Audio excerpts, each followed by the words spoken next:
지금 사도신경을 통해서 우리가 고백하고 있는 이 신앙의 고백이 얼마나 위대한지에 대해서 계속 생각하고 있습니다. 오늘은 우리 예수님이 십자가에 못 박혀 죽으시고 장사되셨다라고 하는 그 사도신경의 의미가 무엇인지를 우리가 생각하면서 그 하나님의 공의와 하나님의 사랑의 징표였던 그 십자가를 다시 한번 우리의 마음속으로 고백하는 은혜가 있기를 주님의 이름으로 축원합니다. 이 고난의 절정은 십자가입니다. 로마 시대에 이 십자가형은 가장 처참한 차명이었습니다. 그래서 로마 사람들한테는 이 십자가형을 내리지 않습니다. 아주 극악무도한 노예들한테 또는 식민지에서 잡아온 사람들이라든지 이런 사람들한테 내리는 형벌이 십자가형이었습니다. 그런데 이런 극악무도한 처형, 이 십자가가 어떻게 우리 기독교의 신앙의 중심이자 영광의 상징이 될 수 있었을까요? 사도신경은 이렇게 고백합니다. 십자가에 못 박혀 죽으시고 장사된 지, 이렇게 담담하게 그러나 무게감 있게 사도신경에 이 굵기가 딱 들어가 있습니다. 오늘 밤 세상에서는 가장 실패한 십자가인데 왜 그 십자가의 죽음 속에 담긴 하나님의 놀라운 지혜와 능력이 우리에게는 위대한지 이것을 발견하기를 간절히 원합니다. 기독교 신앙의 가장 위대한 신비로움이 있습니다. 그 위대한 신비는 무엇이냐면 어떻게 절대적인 그 하나님, 절대적인 공의를 가지고 계신 그 하나님이 죄인을 용서하실 수가 있는가? 완벽하신 그 공의로우신 하나님이 어떻게 죄인들을 용서할 수 있는가? 이것이 우리 기독교에서 굉장히 중요한 문제인 것입니다. 또 어떤 것이 있습니까? 어떻게 무한하신 그 사랑의 하나님이 왜 사람을 심판하셔야만 하는가? 계속 사랑해 주시고 사랑해 주시면 되는데 왜 그 사랑 많으신 하나님이 왜 사람을 심판하시는가? 라고 하는 것. 그것이 이 기독교의 신비 중에 신비입니다. 그래서 하나님을 안 믿는 사람들은요, 이 문제가 해결이 안 되는 거예요. 이 공의로우신 하나님과 사랑의 하나님을 이해를 못 하는 거예요. 그래서 무신론자들은, 하나님을 못 믿는 사람들은 이 두 가지가 해결이 안 될 때가 참 많이 있습니다. 그런데 이 두 가지의 질문을 유일하면서도 완전하게 해결해 주시는 것이 십자가라는 것입니다. 그렇다면 우리가 한번 풀어가 보는 거예요. 정말로 이 십자가가 하나님의 공의와 하나님의 사랑을 표징해 주는 것인가? 그렇다는 것입니다. 십자가는 하나님의 공의와 하나님의 사랑이 충돌되는 것이 아니라는 것입니다. 완벽하게 하나가 되는 영광의 자리가 십자가라는 것입니다. 자, 여러분 생각해 보십시오. 성경 전체를 관통하고 있는 첫 번째 하나님의 속성은 공의의 하나님이십니다. 공의의 하나님. 그러니까 우리 하나님은 반드시 옳다는 거예요. 우리 하나님은 거짓되는 게 하나도 없다는 거예요. 그래서 우리 하나님께서는 이 옳고 그름을 분명하게 판단을 하시는데 하나님의 거룩의 기준은 공의로움. 그래서 죄를 짓는 것은 하나님께 가까이 올 수가 없는 겁니다. 그래서 창세기에서 계속 우리에게 말씀해 주는 것이 무엇입니까? 하나님과의 관계가 끊어져 버림으로 말미암아서 죄가 들어오고 죽음이 들어온다는 겁니다. 사람은 죄 때문에 반드시 죽는다는 것입니다. 그래서 로마서 6장 23절 말씀을 보면 죄의 싹은 뭐라고 그랬습니까? 사망이라는 거예요. 죄의 싹은 반드시 죽는 거라는 겁니다. 그래서 구약시대 때에는 말입니다, 죄를 지은 사람이 죽지 않고 사는 방법은 제사를 드리는 법밖에 없었습니다. 그래서 하나님께서 레위기를 보면은 그 제사를 아주 자세하게 설명을 해 놓으시는 거예요. 내가 대신 죽을 대신에 좀 부자인 사람들은 소에게 그 죄를 전가시키고, 그 다음 중간쯤 사는 사람들은 양이나 염소에게 전가시키고, 그것도 아닌 사람은 새에게, 비둘기에게, 그것도 없는 사람은 소제를 통해서, 곡식을 통해서라도 나의 죄를 하나님께 사함을 받아야 내가 살 수 있었던 것입니다.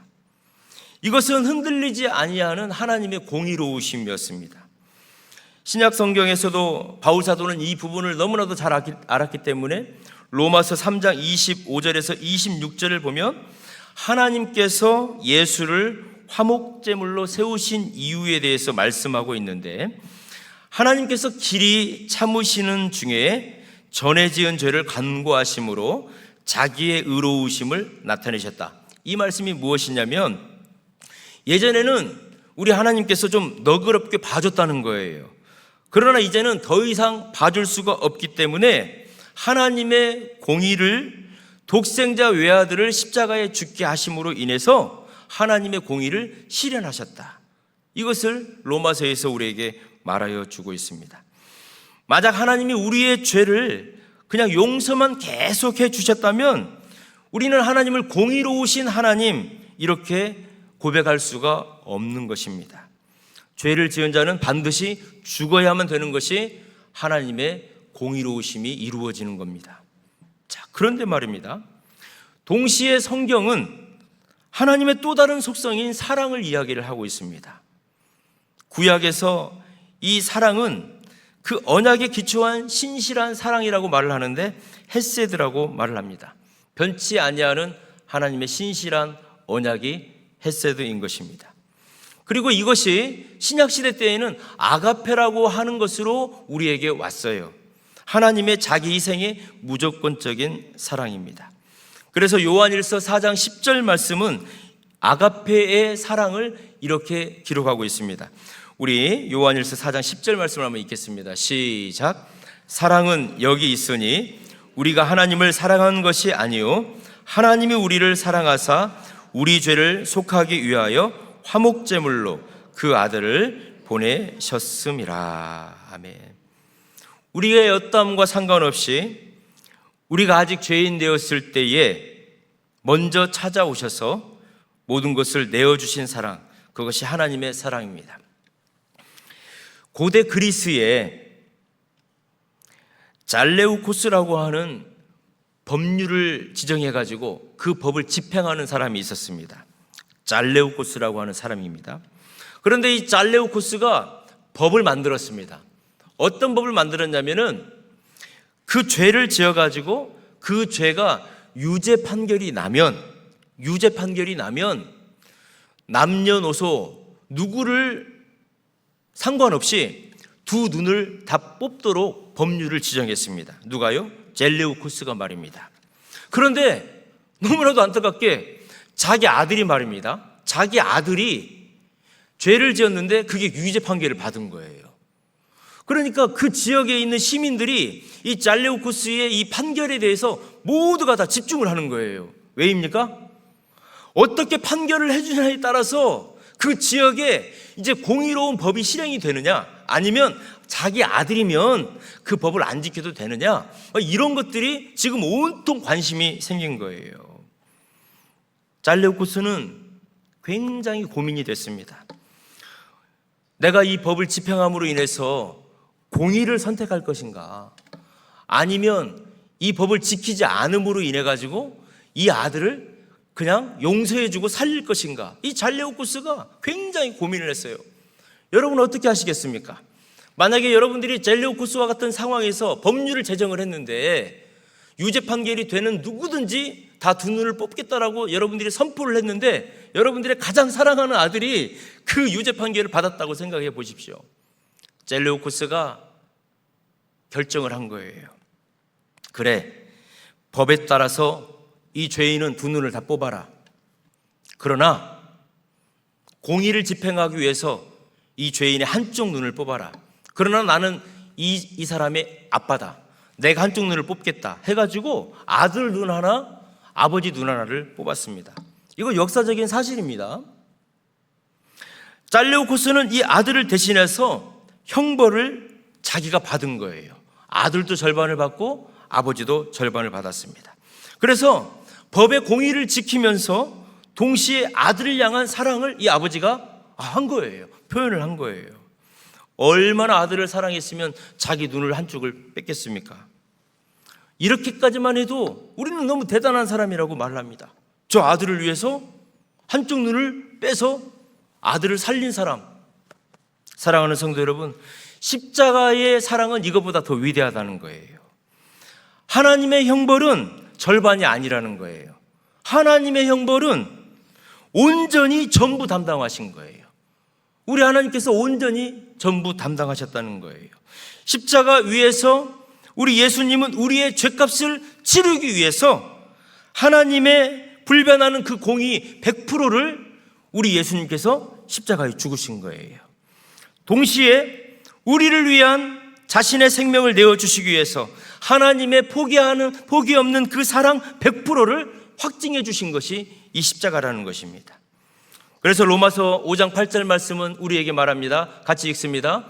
우리가 아직 죄인 되었을 때에 그리스도께서 우리를 위하여 죽으심으로 하나님께서 우리에 대한 자기의 사랑을 확증하셨느니라. 아멘. 이것이 십자가의 신비요, 십자가의 능력인 것입니다. 자, 그렇다면 그 공의와 사랑이 만나는 그 십자가의 현장은 구체적으로 어떤 의미를 가질까요? 예수님이 십자가에서 겪으신 그 고통의 본질은 로마 군인이 말입니다. 이 채찍질로 막 예수님을 때리는 거예요. 그 채찍 끝에 나비라든지 짐승의 아주 그 생선의 아주 예리한 뼈들이 그 채찍 끝에 달려 있습니다. 그래서 그 채찍을 탁 때려가지고 이것을 감아가지고 당기는 거예요. 그러면 이 채찍이 그 살을 파고 들어가가지고 이 살을 그냥 뜯어 나오는 거거든요.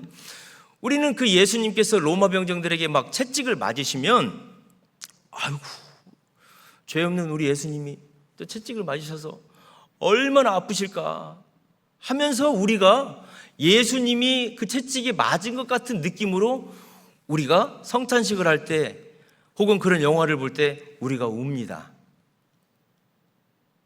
그 예수님이 얼마나 아프실까? 그리고 그 로마 병정 나쁘다, 나빠. 예수님 저렇게 때리면 될까?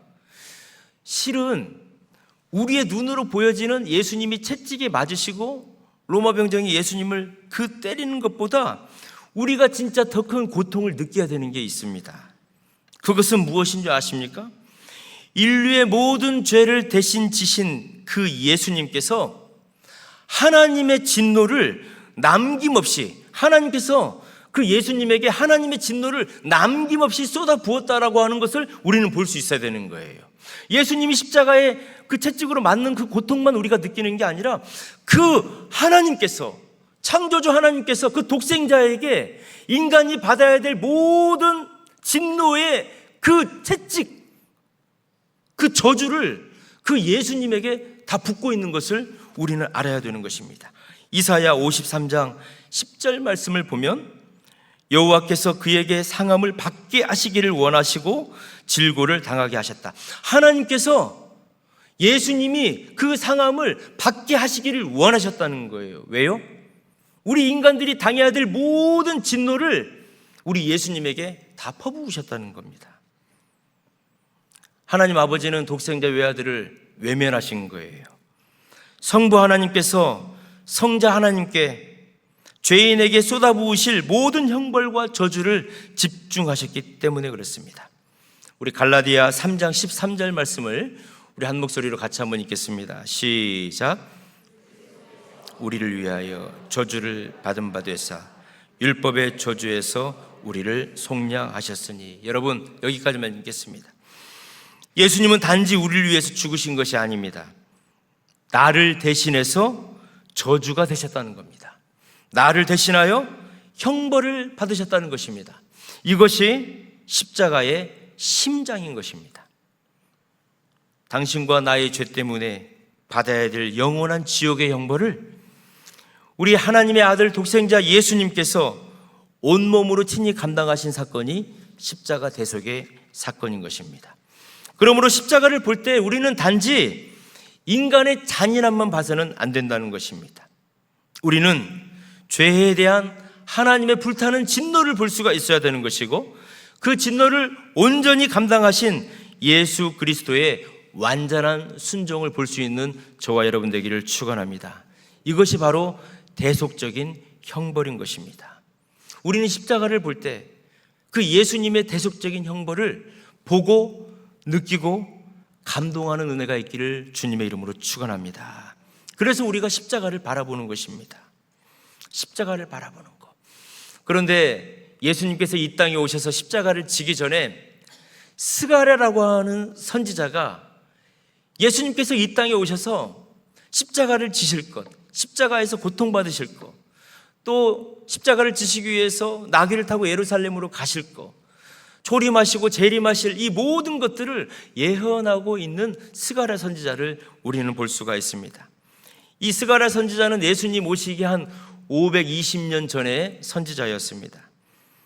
그런데 이 스가랴가 스가랴서 12장 10절 말씀을 보면 이런 예언을 하고 있는데, 우리 같이 한번 읽겠습니다. 시작. 내가 다윗의 집과 예루살렘 주민에게 은총과 간구하는 심령을 부어주리니 그들이 그 찌른 바 그를 바라보고 그를 위하여 애통하기를, 독자를 위하여 애통하듯 하며 그를 위하여 애통하기를, 장자를 위하여 애통하듯 하리로다. 여러분, 예수님이 오시기 한 520년 전에 이 스가랴 선지자가 로마 군병들이 예수님을 십자가에서 창으로 찔러가지고 말입니다, 물과 피를 다 흘리게 하고 그것을 증언한다라고 하는 것을 예언을 했어요. 그런데 우리 예수님 십자가에서 못 박혀 돌아가실 때 요한복음 19장 이하를 보면은 로마 군병들이 우리 예수님을 창으로 다 찔러가지고 물과 피를 빼면서 아, 죽었다, 그 메시아가 죽었다라고 하는 것을 바라보는 거예요. 스가랴 선지자가 이것을 예언을 해놓았어요. 그리고 또 스가랴 선지자는 무엇을 예언했습니까? 애통하기를, 독자를 위하여 애통하리라. 예수님을 십자가에 못 박혔던 사람들이 나중에 자기의 죄가 얼마나 하나님 앞에 큰 죄였는지를 자기 아들을 잃은 것처럼 예수님의 십자가의 죽으심을 바라보면서 회개하며 눈물을 흘리라고 하는 그 예언을 해놓은 거예요. 스가랴는 짧은 책이지만 십자가에서 예수님의 죽으심과 부활하심을 예언해 놓았습니다. 스가랴는 우리 예수님께서 겸손하게 나귀를 타고 예루살렘에 들어가실 것과 우리 예수님께서 다시 재림하실 것을 이 스가랴서를 통해서 우리에게 예언을 해 놓았습니다. 스가랴의 예언은 무엇을 말하고 있습니까? 십자가의 대속은, 그리고 십자가의 구원은 우리를 위해서 이미 이루어진 사건이다. 그것을 믿어야 된다는 것입니다. 이미 예수님의 구원하심과 예수님의 통치가 이 세상에서 시작되었음을 이야기하고 있는 것입니다. 그러나 다시 오실 예수님이 오실 때까지 우리는 그 구원의 기쁨과 감격을 잊지 아니하고 완성된 구원을 꿈꾸며 우리의 믿음을 간직해야 된다라고 스가랴는 우리에게 말하여 주고 있는 것입니다. 사랑하는 성도 여러분, 우리가 십자가를 아는 성도라면 이 십자가가 하나님의 공의와 사랑의 징표라고 하는 것을 우리가 안다면 우리는 의연할 수가 있는 것입니다. 여러분, 의연한다는 게 무엇입니까? 저는 이 의연한다라고 하는 것을 독립군들의 죽음을 통해서 이 의연이라고 하는 것이 이런 거 아닐까라고 하는 생각을 해보았습니다. 여러분, 우리 대한민국의 일제 36년 힘들고 어려운 시절에 우리 대한민국이 광복하기 위해서 많은 전쟁들을 했습니다. 크고 작은 전쟁들을 했지 않습니까? 그때에 이 광복군들이 말입니다, 일본군들과 싸우다가 붙잡혀 죽어요. 총살을 당해요. 그런데 그들이 죽을 때 말입니다, 초라하게 죽지 않습니다. 의연하게 죽습니다. 왜 의연하게 죽을 수 있습니까? 나는 우리 대한민국의 광복을 위해서, 해방을 위해서 싸웠노라. 아직 그것이 이루어지지는 않았지만은 내 마음속에서는 이미 우리 대한민국의 해방을 꿈꾸고 있는 거예요. 자유를 만끽하고 있는 거예요. 우리 후손들이 행복하고 감사하고 즐거워하고 그렇게 기쁘게 살 것을 이미 내 마음속에서 이루어진 거예요. 우리가 십자가를 붙들고 살아간다라고 하는 것은 이미 우리에게 주신 구원의 은총의 완성을 우리가 믿고 달려갈 줄 믿으시기를 주님의 이름으로 축원합니다. 잠시의 어려움과 고통이 우리에게 있다 할지라도 말입니다, 우리는 의연해야 되는 거예요. 마침내 이 모든 전쟁을 이겨주시고 구원을 완성하여 주신 그 주님이 나와 함께 계심을 우리가 고백하는 것입니다. 그래서 우리는 담대한 것입니다. 세상 사람들과는 좀 다른 우리의 인생살이를 좀 해야 되는 것입니다. 일희일비하지 않는 것입니다. 너무나도 조급하지 않는 것입니다. 그리고 이리저리 말이 바뀌거나 우리 행동이 그렇게 쉽게 안 바뀌어도 되는 겁니다. 왜입니까? 우리 하나님께서 책임져 주시기 때문에, 우리 하나님이 붙들어 주시기 때문에. 그래서 저와 여러분 정말 품격 있고 품위 있는 믿음을 갖는 여러분 되길 주님의 이름으로 축원합니다. 우리 주님은 그런 분이십니다. 스가랴가 결국 이 말씀을 받는 하나님의 자녀들에게 요구하는 것이 있습니다. 그것은 결단이라고 하는 것입니다. 우리는 하나님께 돌아갈 것을 결단해야 된다는 것입니다. 그래서 스가랴 선지자는 그 스가랴 선지자를 통해서 핵심적으로 1장 3절 말씀을 우리에게 말하여 주고 있는데, 너희는 내게로 돌아오라. 그리하면 내가 너희에게로 돌아가리라. 과거에 당신들이 조상들의 죄를 반복하지 마십시오. 마음과 삶을 다해서 주님께 돌아가십시오. 그분의 뜻에 순종하며 살기로 결단하십시오. 이것이 스가랴가 십자가를 통해서 우리에게 주고 있는 영적 메시지인 것입니다. 스가랴는 십자가의 고난 너머에 있는 영광스러운 하나님 나라의 회복을 바라보고 있었던 것입니다. 사랑하는 성도 여러분, 이 십자가는 저와 여러분의 자랑이 되어야 될 줄 믿습니다.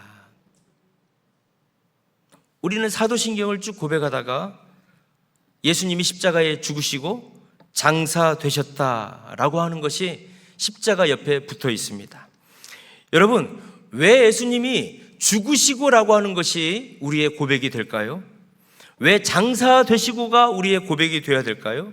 그것은 완전한 죽음을 우리에게 말하여 주고 있는 것입니다. 만약에 예수님께서 십자가에서 잠시 기절했다가 살아나셨다라고 한다면 우리는 우리의 구원자가 되신 예수님을 온전히 믿을 수 없는 것입니다. 아마 죽었다가 다시 살아나셨다라고 하는, 이 장사되셨다라고 하는 이 고백의 문구가 없다면 사단은 수많은 거짓들을 가지고 예수님의 십자가의 죽으심과 부활하심을 믿지 못하게 장난을 쳤을 것입니다. 그러나 십자가의 죽으심과 장사되심은 우리 예수님이 인간으로서 완전히 죽으셨음을 우리에게 말하여 주고 있는 것입니다. 장사되었다는 것은 로마 군인들이 직접 봤습니다. 제자들이 그 죽으심을 그 자리에서 확인했습니다. 그리고 그 시신을 세마포에 싸서 돌무덤에 안치하였습니다. 그리고 큰 돌로 그 무덤을 막았습니다. 예수님은 죽은 척 하셨던 것이 아니라는 것입니다. 우리와 똑같이 완전히 죽으셨다는 것입니다.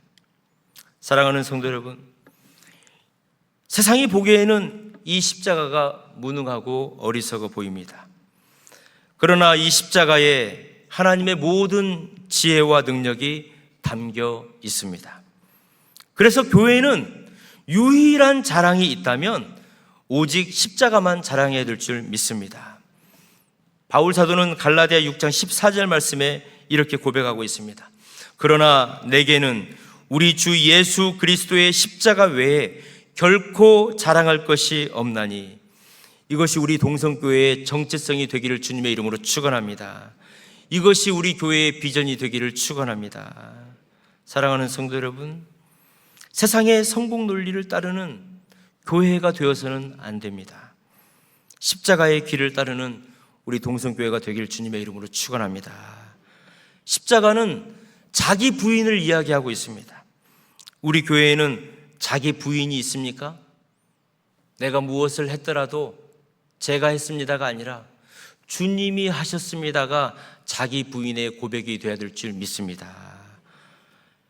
십자가는 섬김이다라고 우리에게 말씀하고 있습니다. 우리 교회는 예수님이 보여주신 섬김이 있습니까? 예수님이 우리를 위해 자신을 내어주셨듯이 우리도 우리 사랑하는 성도와 이 동두천 지역의 많은 영혼들을 위해서 주님의 사랑을 나누어 줘야 될 줄 믿습니다. 십자가는 화해라고 했습니다. 우리 교회에는 화해가 있습니까?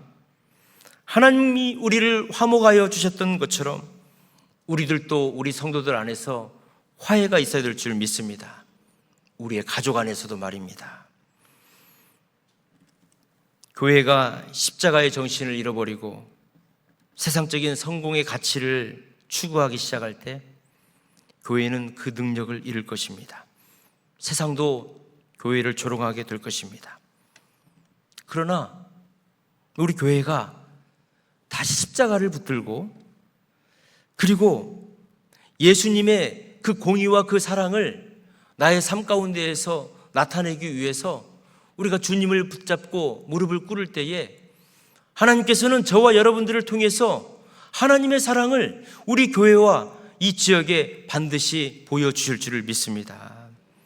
오늘 우리는 십자가에 못 박혀 죽으시고 장사되시어라는 그 고백을 통해서 저주의 상징이었던 십자가가 어떻게 우리의 구원과 영광이 되었는지를 나누었습니다. 십자가는 하나님의 공의와 사랑이 만나는 유일한 길이라고 말씀을 드렸습니다. 그 위에 우리를 대신해 하나님의 진노를 받으신 예수 그리스도 십자가의 대속의 죽음을 우리는 확인했습니다. 그 십자가를 바라볼 때에 터져나오는 사랑과 회개의 감격을 나누는 저와 여러분 되기를 주님의 이름으로 축원합니다. 저는 요즘에 주님의 말씀을 붙들고 묵상하면서 기도하는 것이 있습니다. 하나님, 우리 동성교회 참으로 좋은 교회 70년 동안 만들어주셔서 감사합니다. 이제 이 70년 동안 우리가 준비했던 것이 무엇입니까? 주님, 70년 동안 우리가 준비했던 것들을 이제 주님의 나라와 주님의 영광을 위하여 사용하게 하여 주시옵소서. 하나님께 기도를 드렸어요. 그랬더니 우리 주님께서 말씀하시는 것 같았어요. 그래, 그 은혜와 사랑을 이제 선포하는 것이고 나누는 것이다. 그것은 복음을 전하는 것이다. 내가 교회에 남긴 유일한 사명은 복음을 전하는 것이다. 그런데 너무나도 감사했어요. 하나님, 제가 15년 전에 하나님 어떻게 사랑해야 됩니까? 라고 기도했을 때에 하나님께서 영혼 구원의 은혜를 허락하여 주셨는데 그때부터 준비했던 것이 있었습니다. 하나님께서 주시는 말씀들을 하나씩 하나씩 기록하고 그 말씀을 모아가지고 영혼 구원을 위한 전도지를 한번 만들어 놓은 적이 있었는데 하나님께서 우리 동성교회를 통해서 그 전도지를 사용하게 하셨어요. 아, 하나님의 준비하심과 하나님의 예정하심이 여기 있었구나. 이 전도지를 통해서 우리 동성교회 성도님들이 이 생명의 말씀을 암송하고 붙들고 기도할 때에 하나님께서 지난 70년 동안 우리 교회를 준비시키셨던 그 일을 비로소 실행하시는구나. 하나님, 이 동두천 지역에 성령의 바람을 허락하여 주시옵소서. 영혼구원의 바람을 허락하여 주시옵소서. 바로 이 자리에 계신 성도 한 분이 그 한 분이 하나님이 계획하시고 준비하신 그분이 되게 하여 주시옵소서. 사랑하는 성도 여러분, 여러분은 무엇을 자랑하며 사시겠습니까? 하나님이 나에게 이런 축복 주셨어 라고 하는 눈에 보여지는 그것을 자랑하시며 사시겠습니까? 그러나 그 자랑도 이 땅에서의 잠깐이라는 것입니다. 하나님께 자랑할 것은 예수 그리스도의 십자가만 자랑하는 저와 여러분 되길 주님의 이름으로 축원합니다. 주님께서 나에게 명령하신 그 사명 감당하였습니다 라고 그것을 자랑하는 저와 여러분 되시기를 주님의 이름으로 축원합니다. 오늘 이 밤 십자가를 다시 한번 붙들기를 결단하는 여러분 되기를 주님의 이름으로 축원합니다. 그 십자가의 감격이 나의 가슴속에 와닿게 하여 주시옵소서. 그 십자가 앞에 무릎 꿇게 하여 주시옵시고 그 십자가만을 증거케 하여 주시옵소서. 이 복된 삶을 누리는 여러분 되기를 주님의 이름으로 축원합니다. 기도하겠습니다. 살아계신 하나님 아버지, 저주의 상징인 십자가를 통해 저희를 구원하시는 놀라운 지혜와 사랑에 감사와 찬양을 올려드립니다.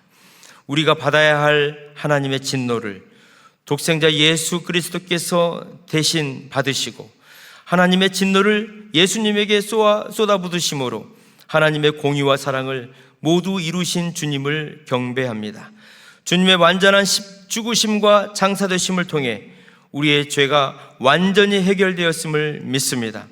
이제부터 세상의 헛된 것들을 자랑하지 않고 오직 우리 주 예수 그리스도의 십자가만을 우리의 유일한 자랑과 능력으로 삼게 하여 주시옵소서. 십자가의 길을 묵묵히 걸어감으로 세상에 그리스도의 사랑을 증거하는 저희 모두가 되게 하여 주옵소서. 예수님 거룩하신 이름으로 기도드립니다. 아멘.